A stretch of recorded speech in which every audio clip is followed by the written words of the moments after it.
서울광역방송센터입니다. 2027년 별의 순간이 올 것이다.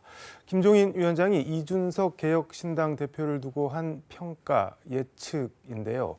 여의도 초대석 이준석 대표 스튜디오에 나와 있습니다. 대표님 어서 오십시오. 네, 안녕하세요. 2027년 별의 순간이 오는 건가요? 개인적으로는 그것이 만약 대권을 향한 이야기를 하시는 것이라면은 네. 저는 사실 윤석열 정부가 이렇게까지 실패의 과정을 보여줄 것이라고 생각하고 윤석열 대통령 당선에 기여했던 것이 아니었습니다. 네. 그래서 개인적으로 굉장히 마음이 아프고 무엇보다도 윤석열 대통령의 끝까지 지적하려고 했던 인사의 한 사람으로서 정말 안타깝게 생각하고 대한민국의 불행이라고 생각하고 그것의 반사이익으로 제가 어떤 정치적 영향을 얻는 것도 저는 상당히 부담을 느낍니다. 그래서 제가 개인적인 역량을 갖춰 나가고 그리고 제가 우선 국회의원으로서 국민들이 정말 많은 기대를 주시고 계신데 의정활동을 통해 성과를 보이고 제가 차근차근 다음 과제들에 도전하도록 하겠습니다. 이렇게까지 실패할 줄은 몰랐다라고 말씀을 하셨는데 말씀 그대로 뭐 윤석열 후보를 대통령 만드는데 동분서주하셨고 1등 공신인데 그때의 윤석열과 지금의 윤석열은 다른 사람인가요? 어떻게 봐야 되나요? 적어도 선거가 진행되는 과정 속의 윤석열 대통령은 선거가 뭐 안 좋은 분위기로 가면은 그래도 다른 사람의 의견을 들으려는 모습을 보이기도 했고요. 그런데 선거 끝난 이후에 대통령 당선된 이후에 윤석열 대통령은 일방주의로 일관했고 무엇보다도 주변에서 본인의 당선에 기여했던 사람들에게 오히려 숙청에 가까운 그런 어떤 린치를 가하는 모습이 많이 보였거든요. 저는 윤석열 대통령이 왜 본인이 당선되었는지에 대해 가지고 잘못된 이해를 하고 있다고 생각해요. 그게 무슨 말씀인가요? 윤석열 대통령이 0.7%라는 아주 적은 표차로 당선됐을 때 그게 뭐 27만 표 차라고 얘기하고 있을 때 저는 그 안에 보수 후보의 거의 사상 최대로 많은 표를 몰아줬던 호남의 민심도 들어 있었을 것이고 그 외에도 젊은 세대가 20대 30대에서 많이 지지해 주는 것도 있었을 것이고 근데 이거를 완전히 착각하고 무슨 보수 쪽에 줄 내려가는 종교 집단이라든지 아니면은 뭐 소위 업자들이 본인의 당선에 기여했다는 건 착각을 하고 있는 것 같아요. 그래서 갈수록 그런 강한 보수적 이념 성향을 보여주는 사람들에게 조언을 듣게 되고 사실 유튜버들이나 이 하는 주장이나 대통령이 하는 주장이 거의 차이가 없게 됐어요. 그게 이제 홍범도 장군의 흉상을 이전해야 된다는 주장이 나왔을 때 그리고 뭐 이념이 민생보다 중요하다 이런 말 나왔을 때 국민들이 기겁했던 거 아닙니까? 저도 저럴 줄 알았으면은 선거 돕는 과정에서 훨씬 지적을 많이 했겠죠. 근데 당선되자마자 완전 돌변해버린 케이스거든요. 안타깝습니다. 그때는 지금 이렇게 할 줄을 몰랐던 건가요? 잘 생각해 보시면요. 그 당시엔 오히려 윤석열 대통령이 후보 시절에도 5.18 같은 주요한 역사적 문제에 대해 가지고 굉장히 보수 후보 중에는 전향적인 입장을 많이 보였었죠. 그리고 당선되고 당선인 신분이던 시절에 그때 대통령 전용기를 타고 4.3 또 제주에 가서 이제 또 기념식에 참석하기도 했고요. 그렇기 때문에 이런 이념적인 면에서 열려 있는 오히려 후보일 것이다라는 예상 많이 했고. 윤석열 대통령이 달라진 걸까요? 아니면 원래 그랬는데 그때는 그런 모습이 없었던 걸까요? 어떻게 봐야 되는 건가요? 저는 대통령이 사실 보수적인 성향이 강한 사람이라기보다는 결국 수사 능력이라든지 성역 없는 수사를 했기 때문에 진영을 가리지 않고 지지를 받았던 사람이었다면은 어쨌든 보수 정당에서 대통령이 된 다음에 오히려 본인이 기반이 취약하다 보니까 그걸 계속 컴플렉스로 느낀 것 같아요. 그러다 보니까 계속 자유 입에 내게 되는 것이고 그리고 좀 제가 봤을 땐 다소 극우적인 인사들과 어울리면서 그들이 할 법한 주장을 대통령 입으로 얘기하게 되는 것이고 저는 대통령의 그런 컴플렉스, 그러니까 보수 정당의 대통령이 됐지만은 정작 보수에 기반이 없는 상황. 이것이 조급증을 가져갔고 그래서 급격히 그 방향으로 진화했다고 봅니다. 그걸 컴플렉스로 보시는 거네요, 그러니까는. 그렇죠. 아무래도 뭐 직전에 박근혜 이명박 대통령을 수사로 이제 사실 거의 그 박근혜 이명박 대통령에게 모욕적인 정도의 수사 결과를 안겨줬던 대통령이기에 오히려 보수 쪽에서 언제든지 본인에게 불쾌한 심리를 드러낼 수 있다는 생각 때문에 정말 쓰는 용어 하나하나가 너무 이념 편향적이었다. 그리고 실제 예. 그런 컴플렉스 극복하기 위해 가지고 무리수를 많이 뒀다고 생각합니다. 근데 뭐 후보 시절이나 그럴 때는 뭐 그런 컴플렉스나 위기 의식 같은 게 뭐 가질 수 있다고 하더라도 대통령이 됐는데 그런 컴플렉스나 뭐 위기 의식 그런 거를 가질 필요는 없는 거잖아요. 그러니까 우리가 이제 사실 지금 와서 되돌이켜 보면은 네. 박근혜 대통령이 탄핵됐을 때 사실 처음에 최순실 씨 관련된 문제가 나왔을 때 네. 결국 탄핵이 이를 거라고는 네. 많은 사람들이 예상하지 못했습니다. 그만큼 이잡듯이 삿다치 수사를 했던 것이거든요. 조국 전 장관에 대해서 처음에 수사할 때도 보면은 이게 뭐 처음에는 내용이 전혀 뭐 이렇게까지 번질 거라 생각 못했는데 조국 전 장관 일가는 거의 멸문지화에 당하는 그런 네. 화를 입었다 할 정도로 수사를 하지 않았습니까? 결국 저는 대통령이 그런 수사를 해봤기 때문에 너무 잘 아는 것 같아요. 수사기관이나 권력기관이 자신에게 돌아선 순간 아니면 자기가 수사했던 것처럼 누군가 자신을 털게 되면은 그런 어떤 안 좋은 결말이 나올 수도 있다. 그렇기 때문에 굉장히 방어적으로 나오게 되는 것이고 그 방어적으로 나오면서 본인의 보호막으로 삼으려고 했던 것이 결국에는 이념적으로 강한 보수 세력이 아니었나. 그러니까 저는 사실 이런 것들은 좀 넘겨짚은 거긴 합니다만 대통령의 불안 심리와 컴플렉스가 상당히 지금 정상적인 국정 운영이 안 되게 하는 이유이다 저는 이런 생각합니다. 조국 대표는 대통령한테 술 좀 그만 드시고 극우 유튜브 좀 그만 보시라 뭐 이렇게 얘기를 하던데 그거는 뭐 공감되는 부분이 있는 건가요? 뭐 저는 한 2년 전에 했던 얘기인데 조국 대표가 이제 2년 전에 그런 얘기를 반복하시니까 뭐 틀린 말은 아니다 이렇게 말씀드리겠지만은 조국 대표도 그렇고 저도 그렇고 우리가 야당 지도자로서 어떻게 대통령에게 지적할 걸 지적할지 같이 고민하는 게 중요하다. 그래서 저와 조국 대표가 이번에 최상병 특검과 관련해 가지고 같은 목소리 내는 것은 저는 조국 대표가 함께 해주셔서 너무 감사하고 저는 사실 조국 대표가 그때 말씀하셨듯이 이건 보수와 진보가 따로 있는 문제가 아니다. 그리고 윤석열 대통령은 본인이 원래 성역 없는 수사로 유명해지신 분이 전 이런 거는 당연히 우리가 바로잡아야 된다 야당으로서.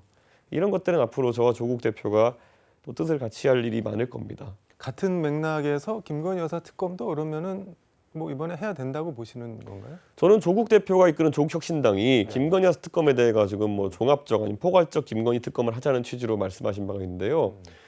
저는 오히려 김건희 여사 관련된 의혹이 많기 때문에 우리가 포괄적으로 간다기보다는 사안별로 좀 대응을 다르게 해야 된다. 예를 들어 가장 먼저 화두가 되었던 도이치모터스 특검 같은 경우에는 그거는 저는 수사 결과가 저도 국민적 기대치에 미치지 못하기 때문에 특검으로 가는 것이 저는 옳다 봅니다. 네. 근데 그 뒤에 이제 있었던 거 보면은 명품백 사건 있지 않았습니까?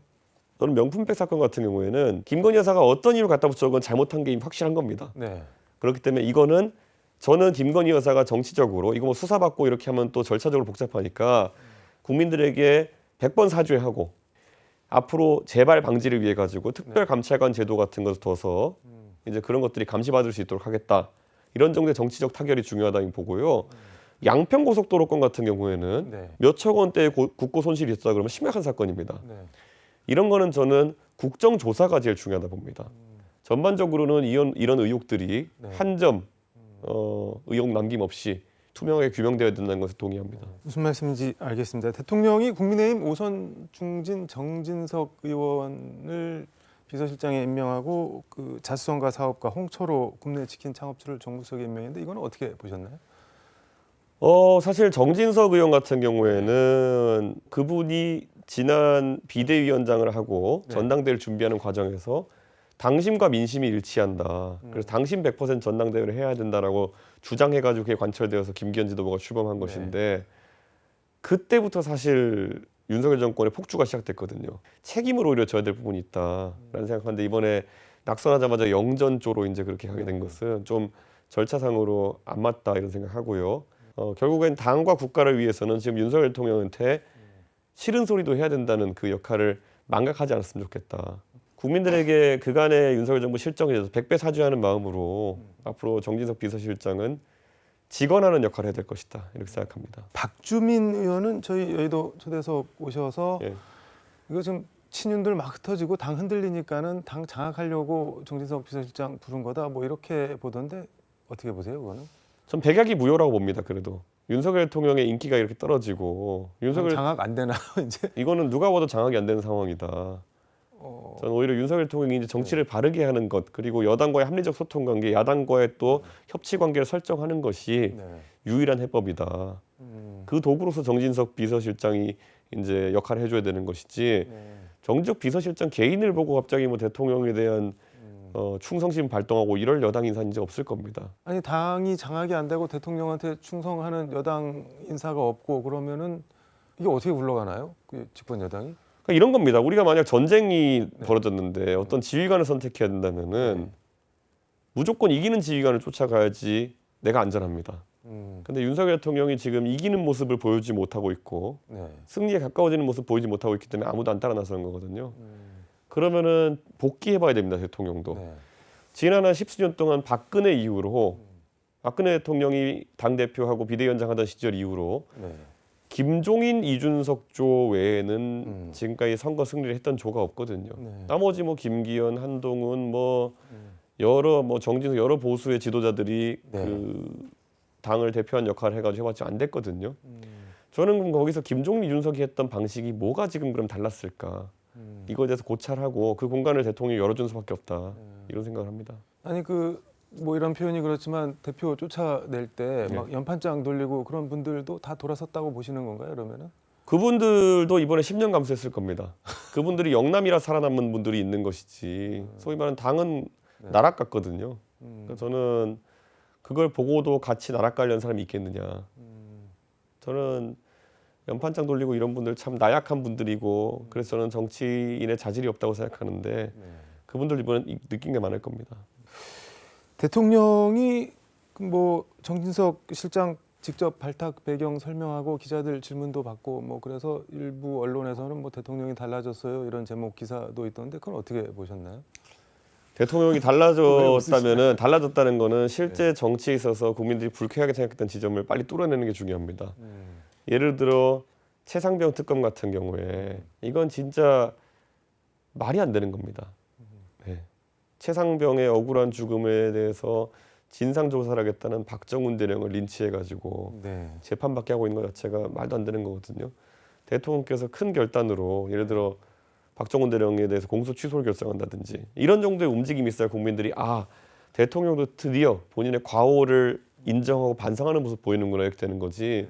인사 하나 딱 이렇게 세워놓고 그나마도 대통령을 옹호하던 일부 입장에서 봤을 때는 나라를 망친 사람 중에 한 명이라 볼 수도 있어요. 지금. 그런데 그거를 새로운 인사라고 들이미는 것만으로는 큰 민심의 변화가 없을 것이다. 이렇게 봅니다. MBC 권순표 뉴스 하이킥에 나오셔서 윤 대통령에 대해서 달면 삼키고 쓰면 뱉는다. 그리고 다급해지면 말을 듣는 척한다. 이렇게 아주 뭐랄까 원색적으로 비판하셨는데 이거는 뭐 어떤 취지에서? 제가 그래서 또 거기 덧붙여 표현으로 굉장히 인간적인 분이다라고 표현했어요.